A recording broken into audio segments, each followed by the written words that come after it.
विहंगम दृश्यों और जलप्रपातों से सुसज्जित इको पर्यटन केंद्र टाटामारी। कोंडागांव जिले के केशकाल से 2 किलोमीटर की दूरी पर स्थित टाटामारी अपनी प्रकृति सुंदरता के कारण पर्यटकों को यहाँ खींची लाता है। पर्यटकों के रुकने के लिए कॉटेज, ट्रैकिंग, साइकिलिंग के लिए कॉरिडोर, लिंगोपथ, वन विहार और कैंटीन शामिल है। इसके अलावा paragliding, rock climbing, rappelling, tyre walk, रात्रि उपग्रह दर्शन और नाइट कैंप फायर की सुविधा भी उपलब्ध करवाई जाएगी। पर्यटकों को बस्तर की संस्कृति से परिचय भी कराने की पूरी तैयारी है। प्राकृतिक सौंदर्य और रोमांच से चहक उठेगा मन जब आप पधारेंगे टाटामारी पर्यटन।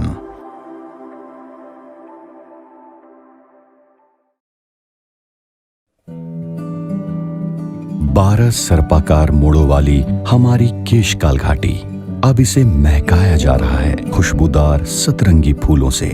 छत्तीसगढ़ के जंगलों में पाए जाने वाले विशेष प्रजाति के फूल जैसे कचनार, अमलतास, पलाश, सीता अशोक, कलिहारी और ये फूल साल भर केशकाल घाटी में अपनी छटा बिखेरेंगे।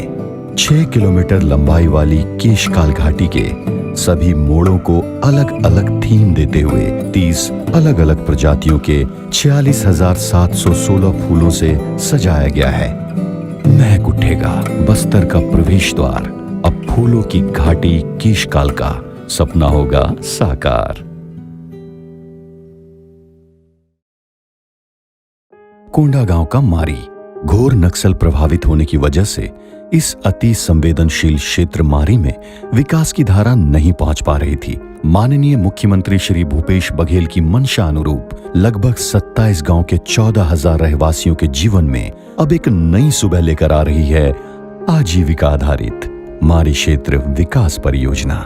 सर्वप्रथम पायलट प्रोजेक्ट के तहत क्षेत्र के 17 जलप्रपातों में से 3 जलप्रपात कटुलकसा, कोडाकल और तुड़ेका गुमरा को बेरोजगार युवकों के जरिए संचालित किया जा रहा है। इसकी सफलता का अंदाजा इस बात से लगाया जा सकता है कि समूह को 40-50 हजार रुपए की आमदनी हर माह हो रही है।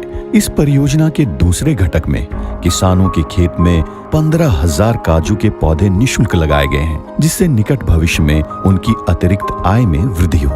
तीसरे घटक में वन क्षेत्र में लघु वनोपज के वृक्षों को बेरोजगार युवाओं को इंदिरा वन मितान समूहों के माध्यम से आवंटित कर ग्रामीणों को तत्काल आजीविका के अवसर प्रदान किए जाएंगे। साथ ही पशुपालन, मछली पालन, ई रिक्शा जैसे व्यवसायों से इन युवाओं को जोड़ा जाएगा। चौथे घटक में 15,000 हेक्टेयर में फैले मारी पठार क्षेत्र को मिनी अभ्यारण्य में विकसित करने और यहाँ के वन प्राणियों को सुरक्षित रखने के लिए कुल 122 किलोमीटर लंबाई में पत्थर की दीवार बनाई जाएगी। आजीविका आधारित मारी क्षेत्र विकास परियोजना से ग्रामीणों की जिंदगी में आएगी एक नई रोशनी। छत्तीसगढ़ सरकार के प्रयासों से लिखी जा रही सफलता की नित नई कहानी।